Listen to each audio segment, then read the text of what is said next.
Welcome to a homegrown family podcast where we grow the produce and the kids. Thank you for joining us again here on a homegrown family podcast. I'm your host, Joe Metler, and today I'm joined by my brother, David. At this point, you can basically call a co-host by now. For those of you, who haven't listened to a whole lot here in the past, we've gained quite a few listeners here in the last couple episodes. David is my younger brother, about 2 years younger here over, But anyways, we share a lot of the same background and interests growing up, did a lot of the similar things together, playing in the hayloft, out in the pasture, trying to make mud bricks by the creek. We have a lot of the same interests. We're both in the egg field, both have interest in gardening and growing things. That's why David's often on this podcast, right? He's often collaborating with me on topics here that we think might be interesting to you, whether it's talking about our family background a little bit, sharing some things on the farm, talking about gardening. Previously, we've had an episode called Where Art Thou Garden? We talked about garden placement. Say you're on a homestead and you just bought a property outside of town where you want to put your garden. Consider water management. Where's the hydrant coming up? Water source. And all sorts of stuff. So, interested in that kind of thing, back and listen to that episode, Where Art Thou Garden? This episode, we're going to talk a little bit more about how things went last year a little bit, cultivars that we'd like to use or try, and ultimately kind of planning our gardening and how does David and I do that? By now, by this time of year, most people probably have looked at their garden catalogs and ordered their seed. I know David's ordered his already. Long time ago. He's been planning here for a while. We already got the annual Excel sheet, and everything like that. So, before we get into that, though, let's talk a little bit more about last year. Let's kind of wrap up last year a little bit. Last year was basically kind of like a normal year.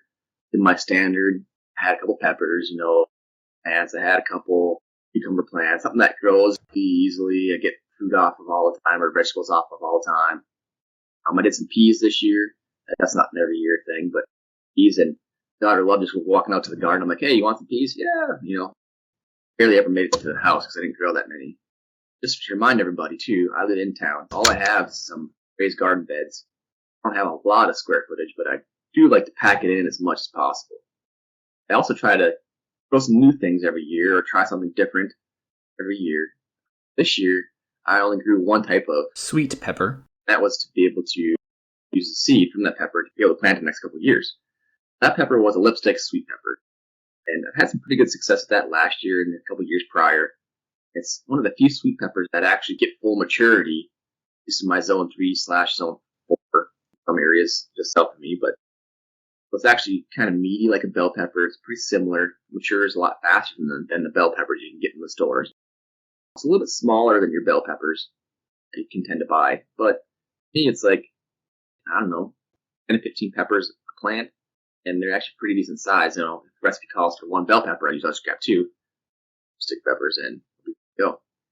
They're sweet peppers, they're not very hot. They're a pimento, I can't really pronounce it. It's P-I-M-I-E-N-T-O pepper, red. So they're kind of similar to a sweet bell pepper.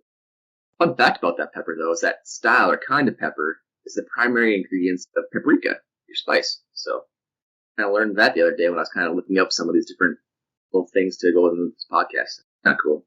I only grew one pepper. Maybe you can talk a little bit about this, David, some of the things you got to consider when you're trying to keep pepper seed. Yes, the big thing is taking into account the isolation distance required for each different type of garden vegetable, so that way you don't have cross-pollination between cultivars, right? First thing to consider, though, is what your cultivar is. If it's an heirloom variety, you can collect seed from that because it hasn't been cross-pollinated already, like making a hybrid for you to grow in your garden, because a lot of the new vegetables that we have today are actually hybrid seed. So they're crossed to give you that product, but then if you try to regrow that seed, it's not going to turn out the same. Think of the bicolor sweet corn, right? That's a hybrid. You can't really collect the seeds from the bicolor sweet corn and get that same sweet corn again the next year. That's the first thing to consider. And then the isolation distance, like I mentioned earlier, depends on what crop you're growing. Beans are really easy to grow and collect seeds from because the isolation distance is so small. It's like 50 feet. And that's because they're self-pollinated. They really don't get insects that pollinate them, so they really don't have to be that far apart to have good isolation distance. And then peppers, which Joe's talking about here, a little bit farther distance than that. You're talking more like 150 feet or maybe a little more. And then other things like corn is like 2,000 feet. So it really just depends on what kind of crop that you're trying to collect seeds from. I don't know what my neighbors are all growing, but I know the ones immediate next to me don't have garden or are not growing peppers. So assuming that they're going to be true to their parent type, something that I learned here too recently was that the majority of peppers are actually perfect flowered. And so they have both the male and the female parts all in the same flower. So in a sense, they're self-pollinating, like David was talking about. But they're a little bit more attractive to their pollinators. And so that's probably why they have a larger isolation distance than beans. So we mentioned some of this isolation distance and stuff like that in a prior episode, I think called seeds and such. So you might be able to find a little bit of information more in that episode as well. That was kind of the one thing I did this year, was kind of my goal, trying to grow this one singular pepper because I like it and keep the seeds. And so what I kind of did was, as the plants grew, and actually I'm going to segue just for a second, as I was watching this, I have these notes that I gave David for his podcast, and he's like, dude, you're not following the notes. But do we ever follow the notes, David? I usually don't have any. Yeah, the last couple episodes, I don't think we have it either. But so I saw something, mine was on Instagram or something the other day. And speaking of different things, you can follow me at a homegrown fam at the Instagram. So, or on homegrownfam@gmail.com if you have any questions. I was listening to this. I saw this little reel about how you want to strip your lower leaves of your peppers. I'm kind of curious to see what David thinks on this. So they say, basically, as soon as your first flowers occur on your pepper, and you can strip any leaves lower than it. And the video this guy was showing me was like stripping 4 or 5 sets of leaves, just taking them, ripping them off, just from the top down, falling his hands down the stem, and then it will promote a bigger plant, which will get more fruit. Because otherwise, it puts out too much energy to its leaves and not its fruit. And so that's kind of, I'm gonna try it this year. Honestly, I think do a comparative kind of thing. One plant do it, one plant don't, and see what happens. But your kind of thoughts on that, Dave? I'm kind of curious. So they did that early on? It was about a foot tall. I mean, it takes about a foot tall, depending on the pepper, maybe 6 inches before. As soon as it had its first flower, that bud, whatever bud it is, anything lower than that first flower, they would just strip. So they're trying to ripen the fruit that they have that's going to be getting started with those flowers, instead of sometimes what happens, right, is you get a lot of fruit going and then you don't get a lot of ripe ones because you got all these tiny little fruits that's trying to support all of them. So if you want to, if you're trying to grow a big pumpkin, right, you don't leave all the pumpkins on the plant. You pinch off a bunch of them and just focus on the energy going into a couple big ones. So maybe that's what they're getting at, is they're trying to remove some of the stems and stuff, so that way they're focusing on just producing some fruit and doing it quickly and well, instead of the plant trying to grow a bunch of stuff. This kind of makes sense there. What's the difference between just pinching off a couple of the flowers and the buds as they grow? Suppose you potentially get less then, whereas if you shoot the leaves in the bottom, you could actually mature majority of your fruit. Yeah, I can't say I've tried it, I guess. One thing that I think early in the season you want to avoid, like let's say I'm starting my plants inside, or I got them from the greenhouse and they have some flowers on them already. You want to pinch those off so it focuses on vegetative growth right away. That way you actually have a decent, healthy plant later in the season to grow a lot of fruit. At least that's my standpoint. If you're planting something out, you don't want it to have flowers when you're planting it out there, because it's going to be trying to grow fruit when it's supposed to be growing vegetatively. And then, as your video was indicating, once you start getting fruit, maybe you can pinch back some of the growth, but I've never seen the need to do that, I guess, with my peppers. I actually do something called a Carolina weave with string, and that actually kind of lifts or pulls the stems of my plants kind of more upright and together and keeps them from getting blown over. And so that might also help me a little bit with my fruit maturing, get a little more sunlight in there. I don't have a bunch of leaves or stems dragging onto the ground too. So there's different things you can do. Of course, if they strip up those leaves, you might have a little bit less, right? Maybe a little more airflow. And if you do it before it gets too big, it might actually allow the stem to strengthen itself, perhaps, and maybe it'll result in a little bit less over or something like that too. I don't know. Interesting. Stay tuned. I might do a side-by-side this next summer, just to one of my new things that I do. But so going back to where we were before that little segue. So I grew just the one lipstick pepper. I grew multiple plants with just that cultivar. And the first couple of peppers that started growing, I kind of made note of and didn't pick those peppers all season. So they've been sitting there. They got mature. They got over mature. They're kind of getting to the point where, like, yeah, these are getting a little soft, and right before the frost, pulled them off, and I cut them in half and let them sit in my garage and kind of continue to move the last little bit of nutrients to the seeds, kind of give it the most opportunity to ripen as possible. And once it gets to the point where I was like, yeah, these might be starting to get a hair bit moldy or something, I better take seeds off, So that's pretty much what I did. And I scraped away all the seeds, put them in a little envelope, and David's going to hopefully phone for me here in his little starter basement. You also mentioned in a different episode, so we won't get into that. So anyways, that's kind of my plan. And then I got a magic mill dehydrator that I'm going to actually be able to use to maybe do that with on this seed and these peppers and things versus letting it sit in my garage and kind of speed up that process a little bit and that kind of thing. So I'm looking forward to being able to do some of that. I've never dehydrated much before, so it could be kind of interesting. I'm looking forward to kind of go. I'm going to try some fruit leather or fruit loops or whatever, and different fruits, just slices and jerky and garlic and stuff. And I don't have a whole lot of experience with dehydrators yet, but David, you've grown dehydrated a couple of things. What do you all use yours for? Yeah, so a lot of times what happens is I might do something first, but then Joe takes it to the next level. So I have a dehydrator, yes, but it's just a cheap dehydrator that I got from Walmart, and basically I do three things with it. I make fruit leather, like Joe talked about, but I also make raisins from our Somerset seedless grapes that we harvest around here, and then I also make deer jerky. Those are really the three things I use it for. But man, when you have like 30 gallons of applesauce that I make in the fall, it's a lot of fruit leather, right? So I'm just constantly making fruit leather all winter, and my kids eat it, and it's great. When I first told David that I was going to get a dehydrator, he goes, "Oh, good. You can take some of these grapes off my hands." Yes, picking grapes off of those stems and making raisins is a excruciating process if you have totes and totes of them. This made me think of my friend Brandon, who David got a couple of starts going for this past year. He asked us, what type of grapes would be good to have on your homestead, right? Because you don't always want to do wine grapes because you can't really eat those plain without being kind of puckery, or not quite as sweet as you might like. So in our neck of the woods, zone 3s, 4-ish. What were the ones that you recommended? I know Somerset seedless was one because it's a good dehydrator. They have seeds, but they're just super small. They can dehydrate. You can eat them whole, right?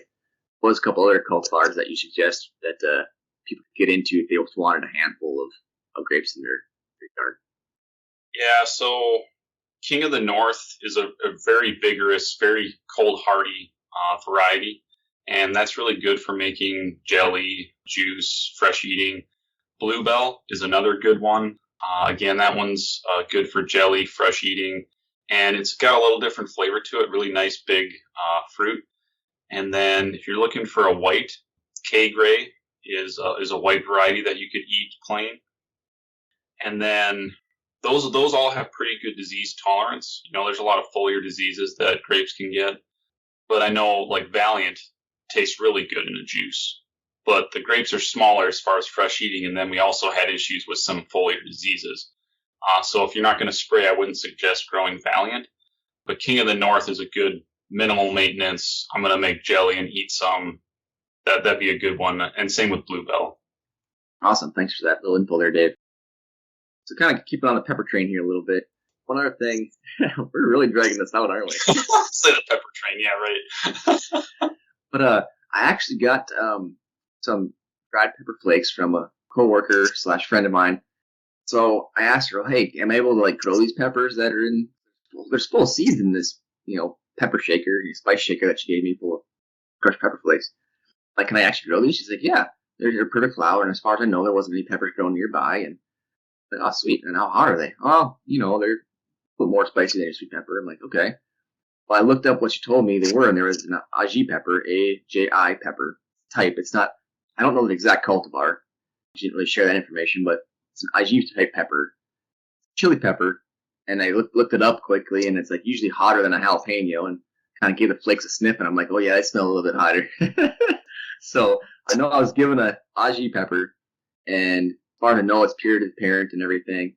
And I'm looking forward to trying that one as well. And so I got kind of a couple of things. I'm going to hopefully replicate her little crushed pepper thing. I might put in a little bit of sweet peppers in the mix also, just to kind of cut it a little bit, or just put less in it. But looking forward to kind of trying my hand at dehydrating some of that too. And a lot of my new stuff I'm going to do this year is maybe this new type of pepper, which I don't usually grow hot ones.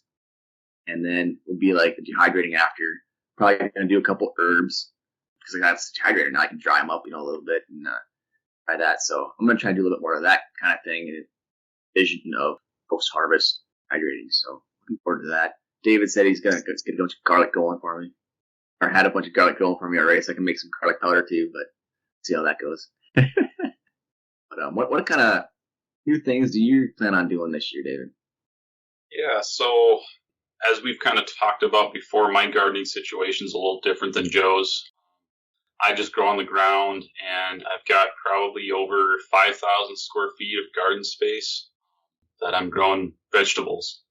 I do have a little patch of strawberries that I put in this last year, so I actually haven't picked any strawberries really yet, but that's something new that I planted this last year. And one of the reasons I haven't had strawberries in the past was birds, get the strawberries a lot of times. But so I live in an area with high pH soils, and so sometimes that can cause some nutrient tie-up, and certain plants can have issues with things like iron chlorosis.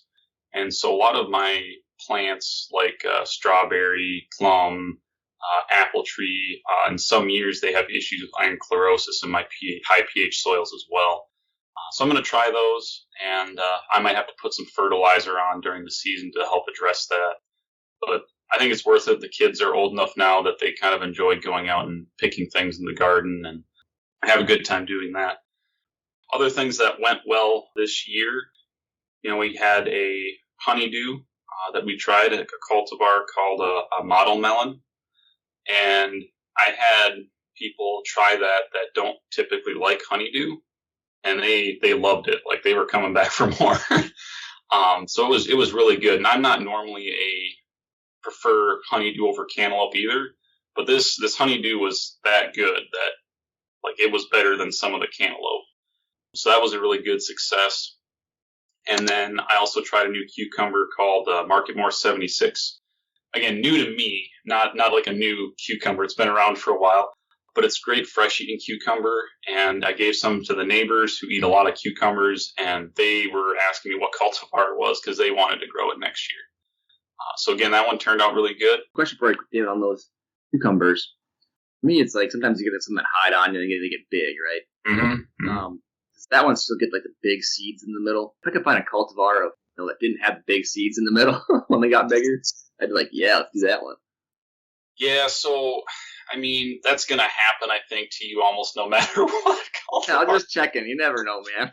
These ones can get pretty big and still be okay. I think there's different things you can do with it, right? When they get that big, you can try different things with them, and maybe treat it more like a zucchini and scoop out the seeds a little bit first or something. Me, I just turn them into a fun kid activity where we break them in half and then use them for baseball, and it's quite entertaining. And I know our mom, when we were a little too in, I'm sure she still does it. She probably does it more so now than what she did in the past because we go there and pick them for her, or something like that. But Mom always gets some big ones that get loose on her, or whatever, and she'll have ample amounts. So she'll usually just put them in her wheelbarrow or something and go feed them to the pigs and chickens or whatever. I'm sure chickens just love picking at that stuff too. So that's one thing of gardening in a homestead situation is that you always got something that you can, less prime vegetables and stuff. You can always go reuse, cycle. Yeah, that's the one unfortunate part of living in town is I don't have the ability to utilize my garden fully, right? Because I have a lot of waste with whether it's just, vegetative plant growth that something could eat, when I'm done with the plant, or things get overripe because I'm gone for a week, right? It's nice to have a pig around to eat some of that stuff. You mean your rabbits can't keep up with it? No, I have a couple of pet rabbits, and they can't eat some of that stuff, and there's no way those things would keep up either. I mean, you live in a small enough town, you should be able to have a couple of chickens. Yeah, I can have 6 chickens, but I don't know if it's worth the hassle. Like I said, your kids are getting older. Yeah. So yeah, speaking of my kids getting older, they help me out in the garden, and so we sell some of our produce kind of around the neighborhood. Something that we sell is sell a lot of sweet corn, but we also sell some of these melons, whether it's cantaloupe or honeydew, and then depending on what else we have, maybe some cucumbers, carrots, things like. Just depends what we have extra of at the time, kind of. And I remember this last spring, I was putting some starter fertilizer. I had some extra starter fertilizer left over from something, and so I put a little bit in a watering can to kind of help the sweet corn get a good start, right? And so I showed my oldest, who was about 7 at the time. I was like, okay, just run down the row and do a little dribble quick across the row. And I start planting the next row. And I look back and I see him putting the watering can and just dumping a bunch on each seed instead of doing a dribble across the whole row. I was like, no. So after things came up, that row had probably a third of the amount of plants as the rest of the rows.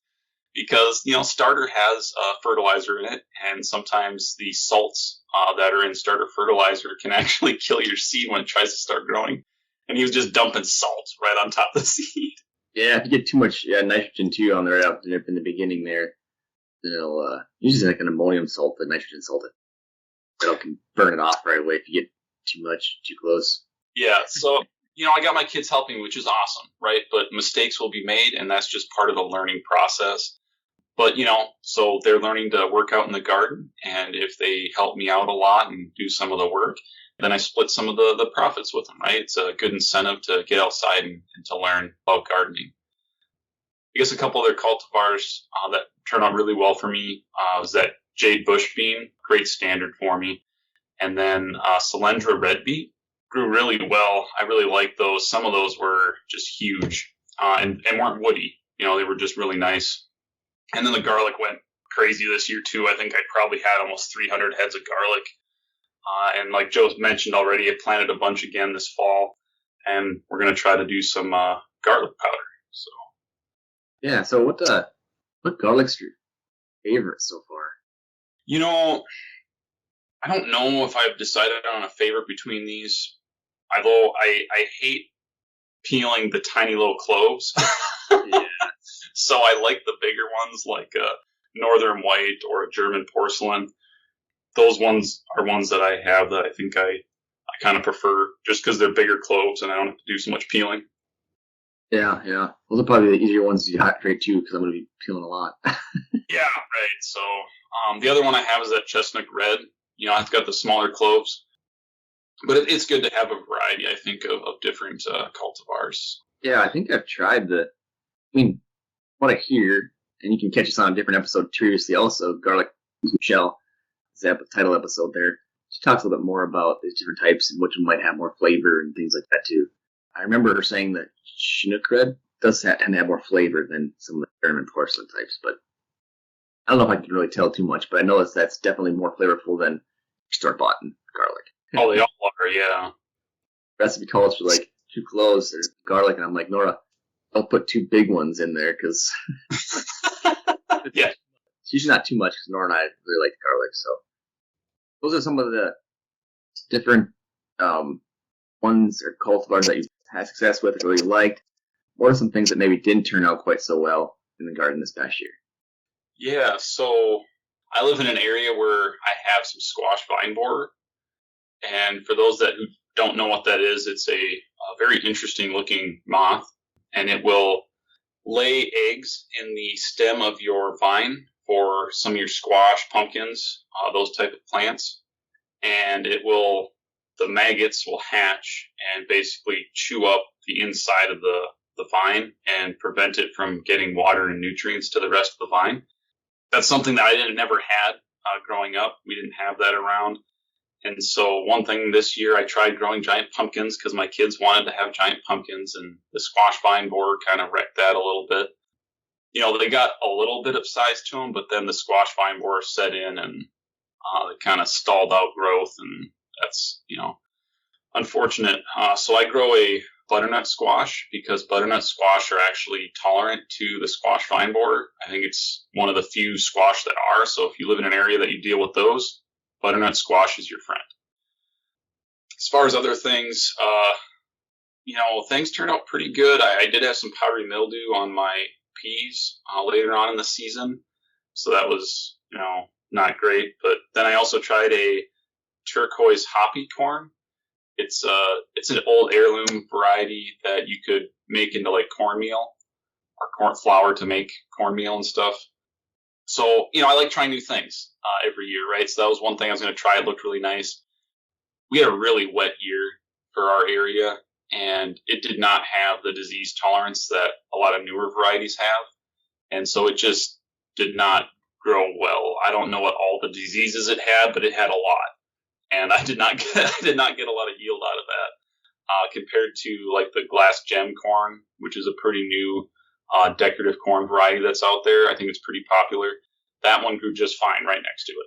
So just depends again on disease tolerance too for some of these varieties, what's going to grow well or not in your area. Yeah, what other type of things are you planning on trying new this year? For this upcoming year, sometimes I don't like switching up my vegetables too much because I've kind of found a favorite that I like to grow. And, I've done testing to get to that, right? I didn't land on Jade bush bean because someone told me. I tried like 4 different varieties one year, and that was my favorite. And it's been a really good one every year. Same thing with lipstick pepper. I really like that pepper. So I'm, getting seeds from Joe for that. But, I like to try new things too. So I'm going to try an orange Lesia pepper. I hope I'm pronouncing that right. It has similar attributes. It's nice, thick and meaty, similar shape to the lipstick pepper, but just looking for, maybe another color for when I make salsa or sauce, right? I don't want to just have red peppers. It's nice to have some contrasting colors. So I'm going to try an orange pepper.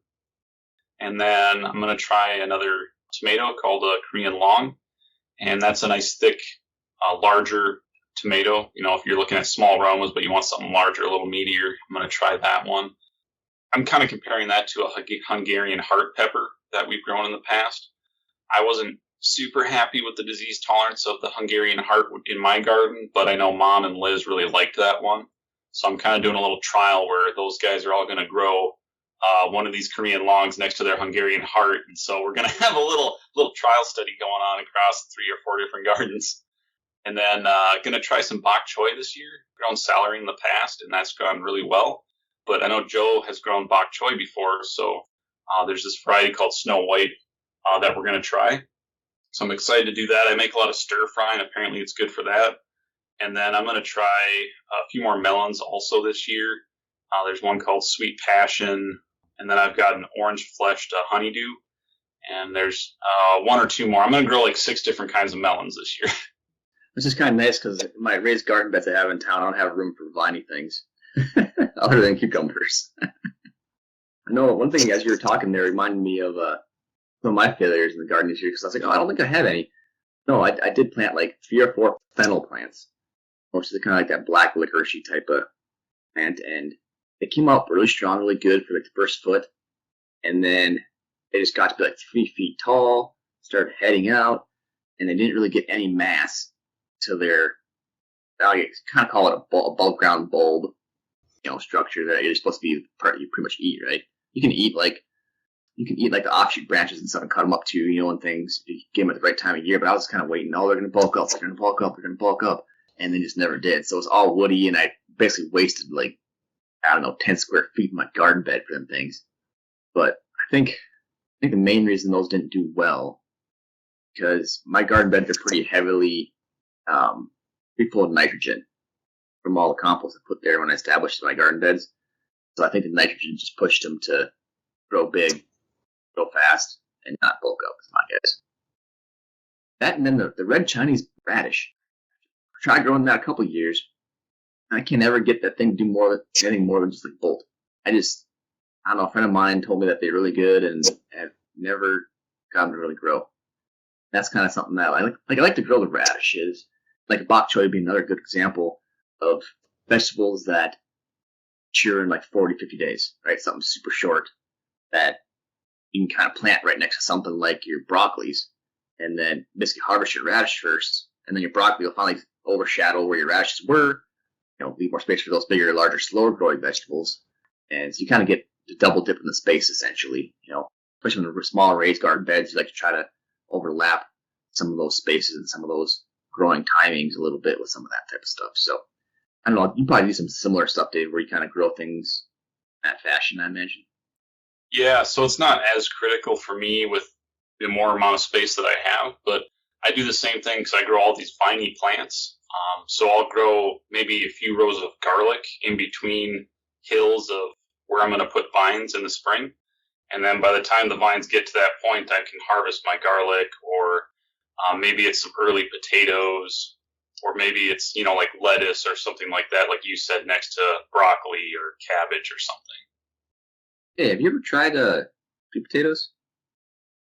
I have not, no. So sweet potatoes, I talked to a friend of mine about this before. For our area, you almost want to grow them in kind of like a above ground, like stock tank that's black, or some container that's black, because they like it hot, right? And so if you grow them above ground, you can really warm up that soil temperature. And you also don't want them, sitting in wet soil, kind of like normal potatoes, right? And so you're going to want to have good drainage, and the easiest way to do that's a big raised bed. I have one spot that sticks out in my raised bed. It's like gets sun like all the time. The rest of it's always like 80 or 60 or 40% sun. Actually, I could put a couple plants there. And yeah, you could try it. And the reason I haven't is because I don't have any raised beds, and I feel like they're just gonna. I have issues with growing normal potatoes even in my soils on wet years, so I don't want to spend the time and energy trying to grow a sweet potato directly in the ground in my garden. Yeah, the one time I did try potatoes in my raised bed.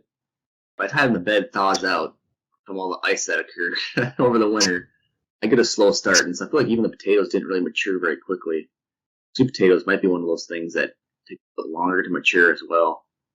I think the sweet potatoes, you can actually harvest the leaves too and actually eat some of the leaves. Which regular potatoes you can't, because I'm part of the nightshade family and don't want to eat those.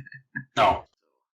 So we kind of talk about a lot of different things here, but we kind of want to talk about how do we prepare for our next year's season, our garden, right? How do we decide what to grow?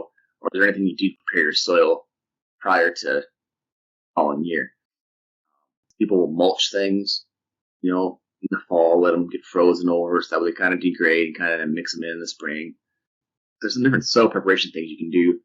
Fortunately for me, I just have those couple raised garden beds, and that compost I used to establish them, I'm still not low on any of the nutrients. It's all there. So all I need to do is work it up real quick and I'm good to go, But I have had problems with high nitrogen in some instances in some certain crops. So there's that. So fortunately for me, it's super simple. And then also when you talk about prepping, one of the things David does kind of for our family and stuff is he usually buys some seeds and he tries different things. And he's like, hey, so I'm not planting my whole entire garden packet. But usually he puts together an Excel sheet and emails it out to all the siblings, or shares a document on Google or whatever, and says, hey, this is what I got available, approximately how many seeds I have available that I'm not using. Want to sign up, go over, call them, and write down Joe, and I'll say I want 6, snow crown, cauliflowers, and I'll take 20 seeds, beets or whatever, and I separate them out, give us packets of them, and so really for me it's just I do a little bit of crop rotation. I don't want to have my brassicas, my cauliflowers, and broccolis and those types of things, kohlrabis. I don't want those growing in the same spot, so I usually rotate with like my peppers and my tomatoes. I don't really grow too many tomatoes anymore because they do take a lot of space and they get so big. Part of that's probably all the nitrogen I have in my soil again. But yeah, I don't really eat fresh tomatoes all that often. For some reason, it's just one of those things that I don't necessarily like. But I might have to try to see if I can grow one and be used for like sun-dried tomatoes. I can kind of like dehydrate and then add into chilies later. So I don't know if I have space planned for that. So, but anyways, that's what just came across my mind. I'm like, I should make room for that. But I don't know if I'm going to have room based on what I asked for. But I could probably change it yet. So that's kind of something that I look at as far as rotating. So like last year, I had a corner of my garden that was devoted to those peppers. Okay, well, so I'll probably put those in a different spot. I have had, a cauliflower or a broccoli almost every single year. Those do take a fair amount of space, and you only get like one good head. So I might have to reanalyze that and do the tomatoes instead. But otherwise, and then the cucumber. I used to rotate those around in different areas. So I kind of watch out for that. Otherwise, I kind of go based off what the Excel sheet's available and what seeds are available. And I'll be like, oh, I haven't tried that one yet, so I'll give that one a go, Yeah, so like Joe mentioned, I put together a spreadsheet with everything that I have currently in my inventory. But then, we usually order more seed too every year, try new things, and people can go on the catalog and we just kind of lump an order together. And it's nice because you don't have 100 seeds of cauliflower, let's say, in a packet that go bad after, 5 years of not planting all the cauliflower. But, when I'm starting plants between 5 people, we can go through these packets in a couple of years and we don't waste a bunch of seeds. So it's kind of nice that way. And a lot of my siblings don't have a space to start the plants either necessarily. Or maybe it's kind of just a pain to have a couple of plants that they have to remember to take care of in a south windowsill. So I have a nice little area with grow lights and stuff that I can start my plants. So that's, one of the things to consider is how much space you have to start plants, I guess. And then, what did you actually eat last year? Did you plant too many? Things go to waste? Or you not plant enough of this? What did your kids actually eat, right? What did they like? Because that's who's going to end up eating it. And like Joe said, I try to rotate my vegetables around. Obviously, like your tomatoes, you can get some bacterial leaf diseases that you don't want to be planting in the same area as the previous year, because when it rains, it's going to splash up whatever disease is there in the soil present from the previous year. But same thing with other things like garlic, right? That's another important one to rotate around. And I think you even want to have maybe a 3-year rotation on the garlic, just to make sure you're not getting some of those soil-borne diseases coming back to it, every other year. It's probably a good practice with a lot of the other ones too, honestly, because a lot of diseases can last 2 years or so in the soil. Yeah, you mentioned that, and I'm thinking to myself, man, I should really do a tomato, and then I was going to do some herbs. Maybe I will have to kind of scratch the cauliflower and the broccoli this year, maybe. It just depends on your risk level that you're willing to take, right? I mean, if you grow one plant and it doesn't turn out, for me, it's not a big deal, but for you, it's that's a decent amount of space in the garden. Yeah, that darn fennel, and then the other one that I can't seem to get going very well. I tried a couple of years in a row with Brussels sprouts. I don't know if I just don't get enough sun, but I put them in a sunny spot, and then they just seem to not get any bigger than dimes. But yeah, that's another thing that takes up a lot of space that I haven't gotten a whole lot of reward out of yet. So yeah, trial and error, I guess. I was going to add too, another great thing about our family is like my mom or myself, we have really large gardens, and so maybe this year I grow butternut squash and she grows a luxury pumpkin or something, right? And then we kind of swap, right? Because I don't need 40 butternut squash and she doesn't need 40 luxury pumpkins, and I can't grow those anyway because of the squash vine borer. And so if you have a friend or a neighbor or somebody that you can kind of rotate your crops maybe even between your gardens, that'd be another thing to think about. You can trade a little bit and not grow something every year. Yeah. So what do you do, David, for nutrient management, or do you do any type of prepping? I mean, it's like when you harvest your stuff, do you just kind of put the vegetable leaves back on the ground and kind of let them soak in the sun and then till them in? What do you do for nutrient management or garden preparation for? Yeah, so I'm pretty lazy. So, anything that's got like big woody stems, right? I'm going to haul those out to the city compost area because they don't break down decent, and I don't really want to deal with broccoli stalks for the next 2 years laying around in my garden. But a lot of the leaves and things like the carrot tops and stuff, I'll just break them off and drop them out there. Or other things like that. Or, if I'm peeling things in the kitchen, I'll go and spread them out in the garden when I'm done. And then, in the fall, I'll run a tiller through the garden and incorporate some of that and get a nice seed bed for the next year. I don't do a lot of fertilizer, I guess. I live in town, so I can't really do much for manure. Otherwise, my neighbors won't like me very much. But for my sweet corn, which requires a high amount of nitrogen, same thing with garlic and onions, right? I'll add some synthetic fertilizer for those. Maybe a little urea ahead of a rain or something like that, or maybe I'll incorporate it in the spring or the fall, just because those are such high nitrogen requiring crops to grow really well. You mentioned the city composting sites. Do you have access to grabbing compost out of there at certain times of the year?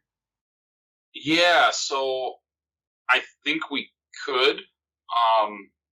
I haven't done it, I guess. A lot of it's just covered like a weed pile on top. And so I don't know if I want to bring any of that dirt back with me. True. You got the weeds, and then you got grass clippings that people sprayed their lawns. You might have some carryover of some growth regulator herbicides that might injure your tomatoes and stuff too, I guess. Right. And so I actually had a friend, a coworker, who they asked what I do for weed control in my gardens. And I was like, well, I collect my grass clippings and I put them around my plants and stuff and conserves moisture and I don't have to weed. And they did that, and they killed their plants because they spray a bunch of stuff in their lawn, but I don't. So I didn't think about it, right? Because I don't care about my lawn, and so they sprayed all these grass clippings and killed their vegetable plants. That's funny. That's a note of warning: you spray your lawn, and don't use your grass clippings, but also be really careful around your garden because you can cause damage to your peppers really easily. Some of your other plants, when you talk about 2,4-D drift, I know I have issues with some of my neighbors. It just takes a whiff of 2,4-D from people spraying their dandelions, and I can have a lot of damage to my grapes, for example, but also like peppers and I'm trying to think my green beans too, I think one year. Yeah, that's something that I'm a I guess, weed scientist by trade, such agronomist, right? I currently work in the weed science industry. Not your smokable, but your garden pests, weeds. I get that a lot. You'd be surprised. But I'm well aware of what chemicals have long soil residuals, which ones are going to have chemicals that stay in your grasses for a long period of time, or whatever. So and I also don't like seeing weeds, right, in my garden or in my yard. So I'm one of those that do spray in my yard, but I'm very particular about what herbicides I use, and then I do still put my clippings in my garden, for a little bit of extra. I don't know why, just keep the weeds down. I don't have that many weeds. I just, my compost was pretty hot when it came in, so I think most of the weed seeds were dead and gone. Like, if you're starting a garden, I definitely recommend just a little layer of some well-done compost on top. I was so weed-free. The biggest weeds I have is the neighbor's tree that kind of shadows part of my garden is the tree seeds. I think my biggest weed problem. Just a couple hours each year pulling weeds. That's it. Well, that's nice. I mean, I get a lot more vegetables for all my weeding, I guess. But you talked about nitrogen or nutrient management too, and that's another thing about me adding all these grass clippings during the summer. Well, those decompose, right, and go back as organic matter and nitrogen eventually, right, into the soil. So I guess that's one thing I do is I add a lot of grass clippings and then also leaves from the fall. I'll use as mulch over my garlic in the fall, and then I'll spread it out in the spring. And, just it decomposes in the garden. So I got a lot of decomposition going on from leaves and grass clippings. Yeah, and especially because the grass clippings are green when you put them on. So those are a pretty good source of nitrogen. The leaves that you're putting on are dry, right? And they're kind of probably decomposed already in a sense. But I think those are a little bit more rich in like calcium and magnesium. I'm not 100% sure on that, but we also have them rabbits. They put poop on the ground, don't they? Yeah, they do. So I do have tame rabbits that I'll dump their droppings here from the winter. Yeah, I got a big pile spread all over half of one of my gardens right now. Yeah, they eat a lot, and then I also have wild rabbits that I try to keep out of my garden that deposit their nice fertilizer all over. Yeah. So when we were growing up, David and I both had our respective gardens, and I don't know why. It was like one of those things where Mom had a big garden. She needed all the help she could get, still does, I'm surprised she hasn't slimmed that thing down a little bit. It's still like a half acre large. And so, for some reason, I think it was just because it was like, I don't know, maybe we were in 4-H and we were doing our own vegetable gardening exhibits and stuff. And I was like, Mom, I want my own garden. She gave me this spot. It was kind of old, like Animal Run kind of thing. And so I got all the dirt and the stuff out, and I put some nice soil on top, and Dad got some from the water hole up in the pasture and brought it in and stuff and whatnot. But we had our own garden. I can't remember where I'm going with this now, but David followed suit like the next year, and had a garden of his own as well. But rabbits. And so I also had a bunch of rabbits when I was young. And I showed rabbits to the fair and everything. And can't say I ever did. I got maybe a reserve champion showmanship one time. That's about it. But anyways, so they had rabbit droppings, and I was sprinkling them in my garden because it's right there where the rabbits were, And I remember one year I put them on there pretty thick, and I saw those rabbit turds for a couple of years. I swear rabbit turds do not break down. Well, I don't know. That's the story. That's all I got. I don't think rabbit turds break down very well. But you also have a rototiller to till yours up. My mind, I think I just scratched with a hoe and probably worked its way around. But yeah, and I only till in the fall, really. And so this spring, those rabbit turds are all going to be there on that half of my garden.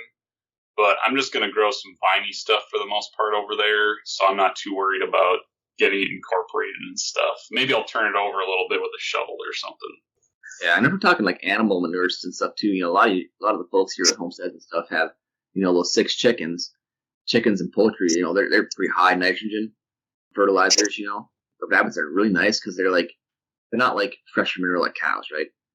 Fresh manure like cows, all the weed seeds pass through all this stuff, and you don't want to put fresh manure for cows on your garden. You want to, like the rabbits, they're almost like pelletized already, and kind of, I don't know, they do a pretty good job with digestion, so it's not usually liquidy. It's pretty firm and ready to put on your garden like right away.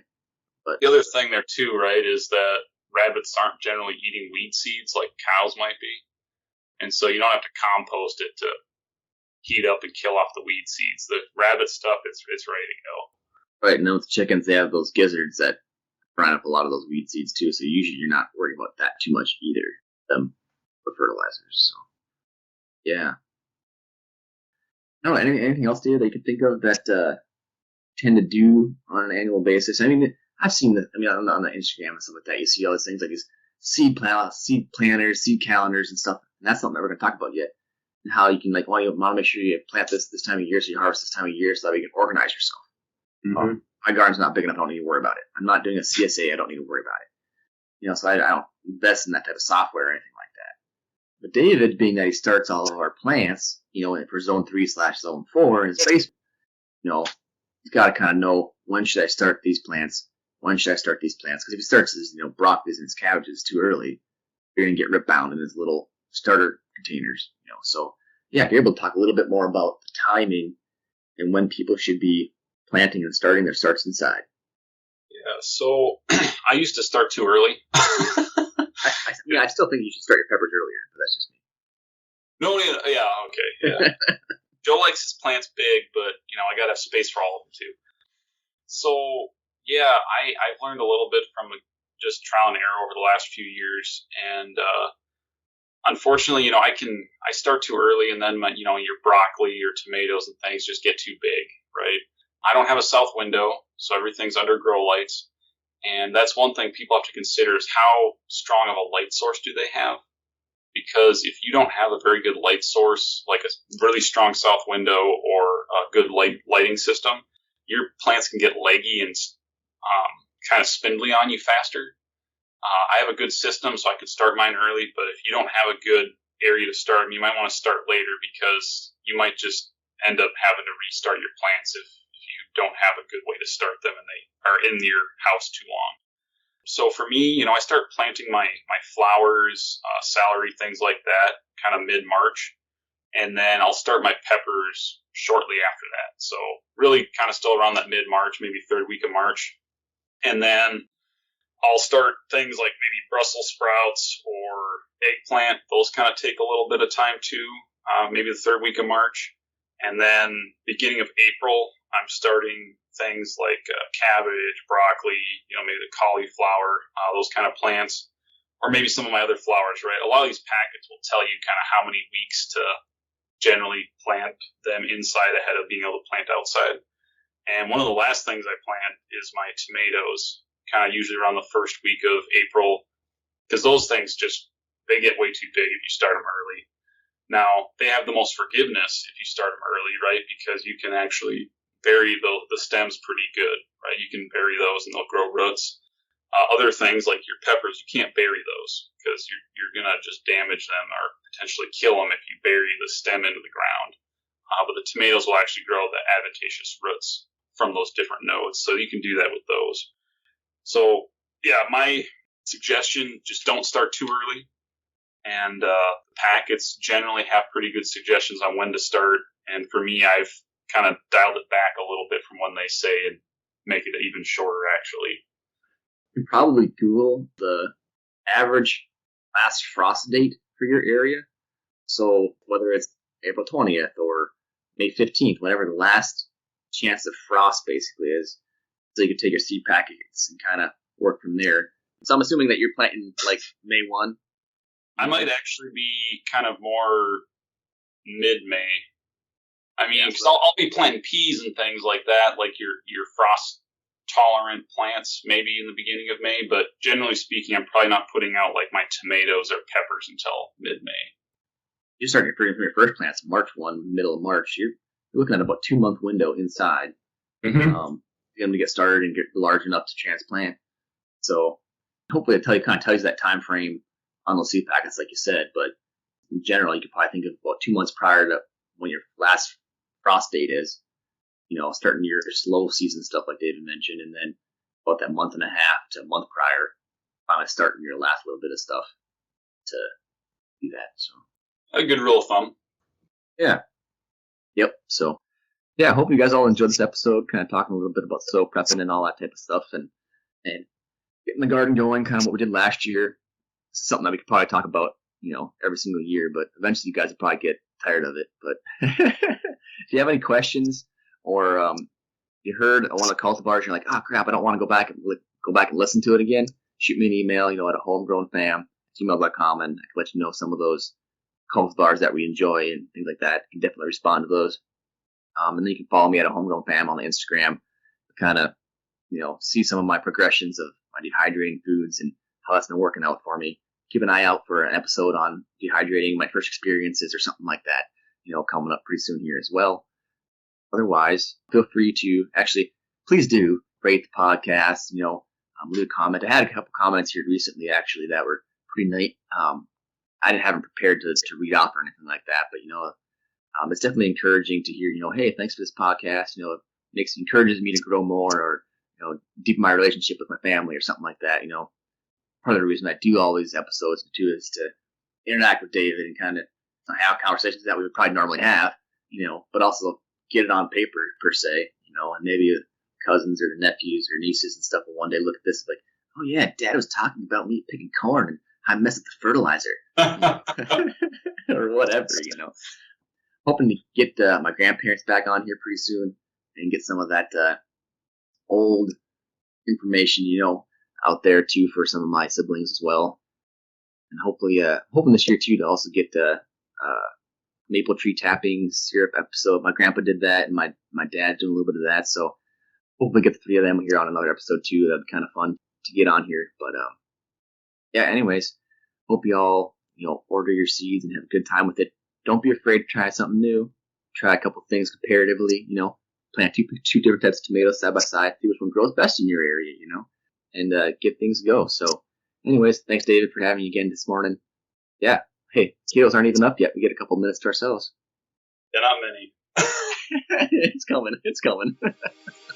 All right. Thanks everybody.